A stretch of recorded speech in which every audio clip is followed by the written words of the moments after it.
ನಮಸ್ಕಾರ. First tube ನ ಮತ್ತೊಂದು ವಿಡಿಯೋಗೆ ಸ್ವಾಗತ. ಜಗತ್ತು ಈಗ ಮೂರನೇ ಮಹಾಯುದ್ಧದ ಅಂಚಿನಲ್ಲಿ ನಿಂತಿದೆ. ಇರಾನ್ ಮತ್ತು ಇಸ್ರೇಲ್ ನಡುವಿನ ಸಂಘರ್ಷ ಇಡೀ ಮಧ್ಯಪ್ರಾಚ್ಯವನ್ನ ಸುಡ್ತಾ ಇದೆ. ಜಗತ್ತಿನ ದೊಡ್ಡಣ್ಣ ಅಮೆರಿಕ ಇಸ್ರೇಲ್ ಪರವಾಗಿ ನಿಂತು ಇರಾನ್ಗೆ ನೇರ ಎಚ್ಚರಿಕೆಯನ್ನು ನೀಡ್ತಾ ಇದೆ.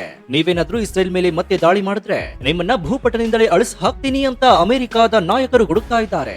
ಆದ್ರೆ ಇಲ್ಲೇ ಒಂದು ಅತಿ ದೊಡ್ಡ ಪ್ರಶ್ನೆ ಹುಟ್ಟುವುದು.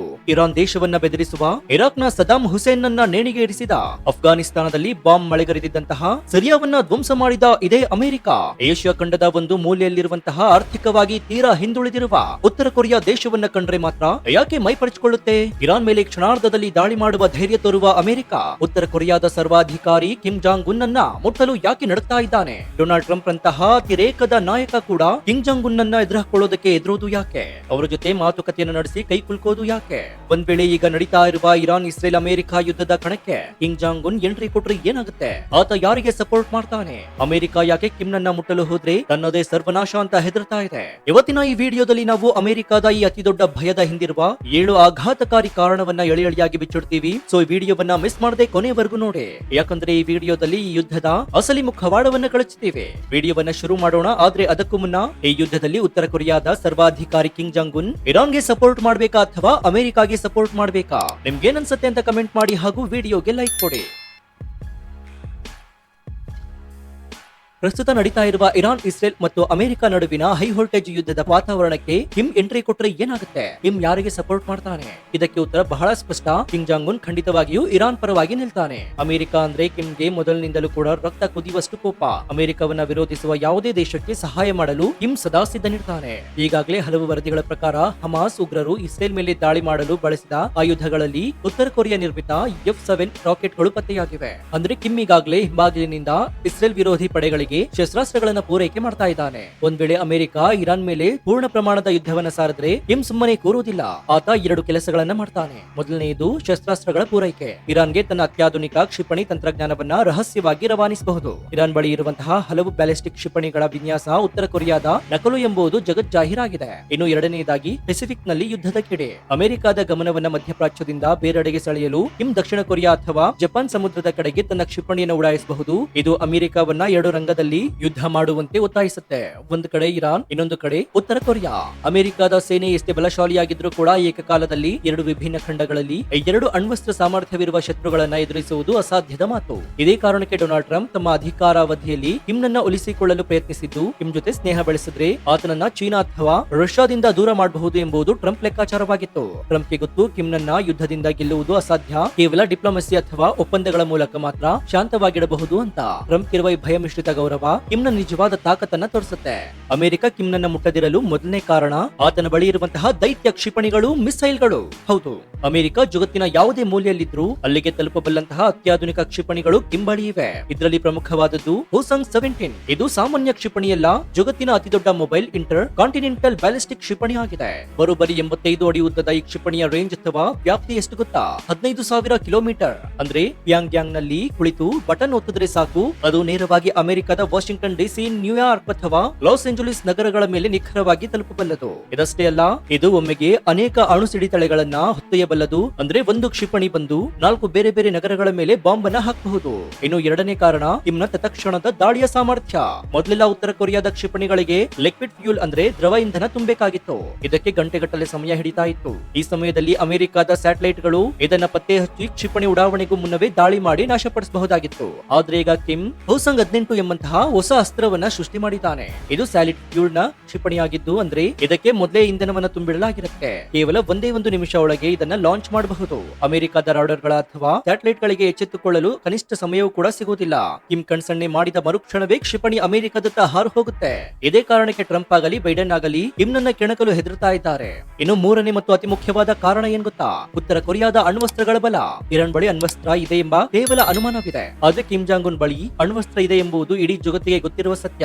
ಅಮೆರಿಕದ ಗುಪ್ತಚರ ಸಂಸ್ಥೆಗಳ ಅಂದಾಜಿನ ಪ್ರಕಾರ ಪ್ರಸ್ತುತ ಉತ್ತರ ಕೊರಿಯಾ ಬಳಿ 40 ರಿಂದ 50 ಅತ್ಯಂತ ಶಕ್ತಿಶಾಲಿ ನ್ಯೂಕ್ಲಿಯರ್ ವಾರ್ ಹೆಡ್ಗಳಿವೆ. ಇದು ಎಷ್ಟರ ಮಟ್ಟಿಗೆ ಶಕ್ತಿಶಾಲಿ ಅಂದ್ರೆ 2ನೇ ಮಹಾಯುದ್ಧದ ಸಮಯದಲ್ಲಿ ಅಮೆರಿಕ ಜಪಾನ್ನ ಹಿರೋಶಿಮಾ ನಾಗಸಾಕಿ ಮೇಲೆ ಹಾಕಿದಂತಹ ಪರಮಾಣು ಬಾಂಬ್ಗಳಿಗಿಂತ ಇವು 10 ರಿಂದ 15 ಪಟ್ಟು ಹೆಚ್ಚು ತೀವ್ರತೆಯನ್ನ ಹೊಂದಿದೆ. ಒಂದ್ ವೇಳೆ ಅಮೆರಿಕ ಕಿಮ್ನನ್ನ ಮುಗಿಸಲು ಯುದ್ಧ ಸಾರಿದ್ರೆ ಕಿಮ್ ತನ್ನ ಬಳಿ ಇರುವಂತಹ ಎಲ್ಲಾ 50 ಅಣ್ವಸ್ತ್ರಗಳನ್ನ ಒಂದೇ ಬಾರಿಗೆ ಪ್ರಯೋಗಿಸ್ತಾನೆ. ಕಿಮ್ಗೆ ಕಳೆದುಕೊಳ್ಳಲು ಏನೂ ಇಲ್ಲ.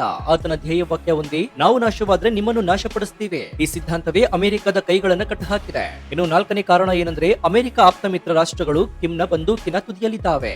ಅಮೆರಿಕ ನೇರವಾಗಿ ಉತ್ತರ ಕೊರಿಯಾದ ಮೇಲೆ ಯುದ್ಧ ವಿಮಾನವನ್ನು ಕಳುಹಿಸಿದ್ರೆ ಕಿಮ್ ತನ್ನ ಮೊದಲ ದಾಳಿಯನ್ನ ಅಮೆರಿಕದ ಮೇಲೆ ಮಾಡೋದಿಲ್ಲ, ಬದಲಾಗಿ ತನ್ನ ಪಕ್ಕದಲ್ಲೇ ಇರುವಂತಹ ದಕ್ಷಿಣ ಕೊರಿಯಾ ಮತ್ತು ಜಪಾನ್ ಮೇಲೆ ಮಾಡುತ್ತೆ. ದಕ್ಷಿಣ ಕೊರಿಯಾದ ರಾಜಧಾನಿ ಸಿಯೋಲ್ ಉತ್ತರ ಕೊರಿಯಾದ ಗಡಿಯಿಂದ ಕೇವಲ 35ರಿಂದ 40 ಕಿಲೋಮೀಟರ್ ದೂರದಲ್ಲಿದೆ. ಇದು ಎಷ್ಟು ಹತ್ತಿರವಿದೆಯಂದ್ರೆ ಅಮೆರಿಕ ದಾಳಿ ಮಾಡಿದ ಕೇವಲ 1 ಗಂಟೆಯೊಳಗೆ ಉತ್ತರ ಕೊರಿಯಾದ 10,000ಕ್ಕೂ ಹೆಚ್ಚು ಪಿರಂಗಿಗಳು ಸಿಯೋಲ್ ನಗರದ ಮೇಲೆ ಮಳೆಗಿರದಂತೆ ಬಾಂಬ್ಗಳನ್ನ ಸುರಿಯುತ್ತೆ. ಸಿಯೋಲ್ ನಗರದಲ್ಲಿ ಸುಮಾರು 2.5 ಕೋಟಿ ಜನರಿದ್ದಾರೆ. ಜೊತೆಗೆ ಅಲ್ಲಿ 28,000ಕ್ಕೂ ಹೆಚ್ಚು ಅಮೆರಿಕನ್ ಸೈನಿಕರು ನಿಯೋಜನೆಗೊಂಡಿದ್ದಾರೆ. ಜಪಾನ್ ಅಲ್ಲೂ ಕೂಡ 50,000ಕ್ಕೂ ಹೆಚ್ಚು ಅಮೆರಿಕನ್ ಸೈನಿಕರಿದ್ದಾರೆ. ಯುದ್ಧ ಶುರುವಾದ ಕೇವಲ 1 ಗಂಟೆಯಲ್ಲಿ ಸಿಯೋಲ್ ಬೂದಿಯಾಗುತ್ತೆ. ಲಕ್ಷಾಂತರ ಮುಗ್ಧರು ಮತ್ತು ಸಾವಿರಾರು ಅಮೆರಿಕನ್ ಸೈನಿಕರು ಹೆಣವಾಗ್ತಾರೆ. ತನ್ನ ಮಿತ್ರ ರಾಷ್ಟ್ರಗಳ ಈ ವಿನಾಶವನ್ನ ನೋಡುವ ಶಕ್ತಿ ಅಮೆರಿಕಾಗೆ ಇಲ್ಲ. ಹಾಗಾಗಿ ದಕ್ಷಿಣ ಕೊರಿಯಾ ಮತ್ತು ಜಪಾನ್ ಗಳನ್ನ ಕಿಮ್ ಜಾಂಗ್ ಉನ್ ಅಕ್ಷರಶಃ ಒತ್ತಿಯಾಳುಗಳಂತೆ ಬಳಸಿಕೊಳ್ತಾ ಇದ್ದಾನೆ. ಇನ್ನು 5ನೇ ಕಾರಣ ಸದ್ದಾಂ ಹುಸೇನ್ ಗಡಾಫಿಯಂತೆ ಕಿಮ್ ಒಂಟಿಯಲ್ಲ.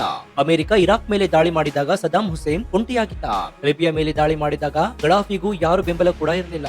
ಆದ್ರೆ ಕಿಮ್ ಜಾಂಗ್ ಉನ್ ಬೆನ್ನಿಗೆ ಜಗತ್ತಿನ 2 ಬಲಾಢ್ಯ ರಾಷ್ಟ್ರಗಳು ಬಂಡಿಯಂತೆ ನಿಂತಿವೆ. ಆ 2 ರಾಷ್ಟ್ರಗಳೇ ರಷ್ಯಾ ಮತ್ತು ಚೀನಾ. ಚೀನಾ ಉತ್ತರ ಕೊರಿಯಾಗೆ ಅತಿ ದೊಡ್ಡ ಆರ್ಥಿಕ ಬೆಂಬಲಿಗ. ಉತ್ತರ ಕೊರಿಯಾಗೆ ಬೇಕಾದ ಆಹಾರ, ಇಂಧನ, ತಾಂತ್ರಿಕ ಸಹಾಯದ 90% ಭಾಗ ಚೀನಾದಿಂದಲೇ ಹೋಗುತ್ತೆ. ಚೀನಾಕ್ಕೆ ಉತ್ತರ ಕೊರಿಯಾ ಒಂದು ಬಫರ್ ಸ್ಟೇಟ್ ಇದ್ದಂಗೆ. ಅಂದ್ರೆ ಅಮೆರಿಕದ ಸೈನ್ಯ ತನ್ನ ಗಡಿಯ ಹತ್ತಿರ ಬರಬಾರದು ಅಂದ್ರೆ ಉತ್ತರ ಕೊರಿಯಾ ಬದುಕಿರಲೇಬೇಕು ಎಂಬುದು ಚೀನಾದ ಲೆಕ್ಕಾಚಾರ.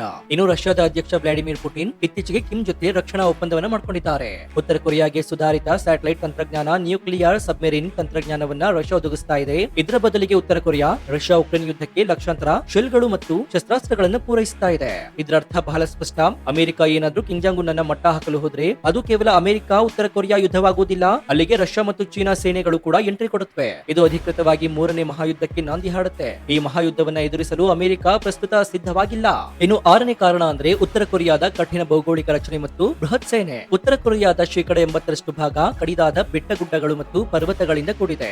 ಅಮೆರಿಕ ವಿಯೆಟ್ನಾಂ ಮತ್ತು ಅಫ್ಘಾನಿಸ್ತಾನದ ಗುಡ್ಡಗಾಡು ಪ್ರದೇಶಗಳಲ್ಲಿ ಯುದ್ಧ ಮಾಡಿ ಸಾವಿರಾರು ಸೈನಿಕರನ್ನು ಕಳೆದುಕೊಂಡು ಸೋತು ಹಿಂದಿರುಗಿದ ಇತಿಹಾಸವಿದೆ. ಉತ್ತರ ಕೊರಿಯಾದ ಪರಿಸ್ಥಿತಿ ಅದಕ್ಕಿಂತ ಘೋರವಾಗಿದೆ. ಕಿಮ್ ಜಾಂಗ್ ಉನ್ ತನ್ನ ಬಹುತೇಕ ಮಿಲಿಟರಿ ನೆಲೆಗಳನ್ನ, ಅಣ್ವಸ್ತ್ರ ಕಾರ್ಖಾನೆಗಳನ್ನ ಬೃಹತ್ ಪರ್ವತಗಳ ಕೆಳಗೆ ಅಂಡರ್ ಗ್ರೌಂಡ್ ಸುರಂಗಗಳಲ್ಲಿ ನಿರ್ಮಿಸಿದ್ದಾನೆ. ಎಷ್ಟೇ ದೊಡ್ಡ ಬಾಂಬ್ ಹಾಕಿದ್ರೂ ಕೂಡ ಈ ಸುರಂಗಗಳನ್ನ ನಾಶಪಡಿಸುವುದು ಅಸಾಧ್ಯ.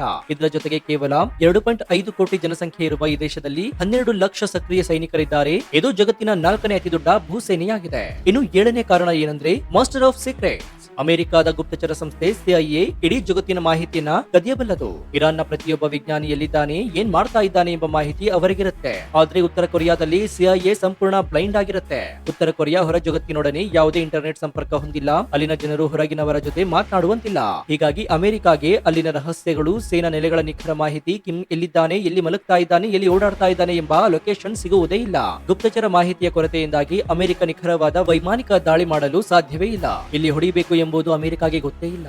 ಒಟ್ಟಾರೆಯಾಗಿ ಹೇಳೋದಾದ್ರೆ ಅಮೆರಿಕ ಎಂಬಂತಹ ಜಗತ್ತಿನ ದೊಡ್ಡಣ್ಣನಿಗೆ ಇರಾನ್ ಕೇವಲ ಒಂದು ಸಮಸ್ಯೆಯಾಗಿ ಕಾಣಬಹುದು. ಆದ್ರೆ ಉತ್ತರ ಕೊರಿಯಾ ಮತ್ತು ಕಿಮ್ ಜಾಂಗ್ ಉನ್ ಒಂದು ಜೀವನ್ ಮರಣದ ಪ್ರಶ್ನೆಯಾಗಿದೆ. ತನ್ನ ದೇಶದ ರಕ್ಷಣೆಗಾಗಿ ಇಡೀ ಜಗತ್ತನ್ನೇ ಸುಟ್ಟು ಹಾಕುವ ಮನಸ್ಥಿತಿ ಕಿಮ್ ಜಾಂಗ್ ಉನ್ನದ್ದು. ಆತನ ಬಳಿ ಕಳೆದುಕೊಳ್ಳಲು ಏನೂ ಇಲ್ಲದಿರುವುದೇ ಆತನ ಅತಿ ದೊಡ್ಡ ಬಲ.